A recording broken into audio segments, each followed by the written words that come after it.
Hello friend, आप देख रहे हैं बॉलीवुड की सुपर हिट मूवी, बॉलीवुड की खूबसूरत मूवी, बॉलीवुड की लव स्टोरी और ज़बरदस्त मूवी, जिसमें आपको ये दिखाया जा रहा है इस फिल्म में जिन एक्टरों और डायरेक्टरों ने काम किया है उनके खूबसूरत नाम और उनके ज़बरदस्त मूवी।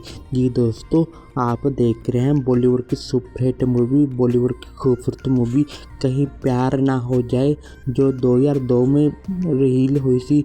ये सुपर हिट मूवी, ज़बरदस्त मूवी, लव स्टोरी मूवी, ये आप देख रहे हैं हमारे इस चैनल में।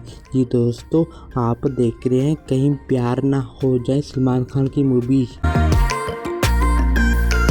जी दोस्तों, आप देख रहे हैं बॉलीवुड की सुपर हिट मूवी, बॉलीवुड की लव स्टोरी मूवी कहीं प्यार ना हो जाए, जो 2000 में रिलीज हुई थी। अगर आपने नहीं देखी तो आज ही आप देखें। ये लव स्टोरी मूवी है और ये फैमिली वाली मूवी है। आप इसको अपनी फैमिली में देख सकते हैं। कहीं प्यार ना हो जाए, ये लव स्टोरी मूवी है। ये सलमान खान और रानी मुखर्जी और जैकी श्रॉफ, पूजा और रवीना टंडन की इसमें अदाकारी है।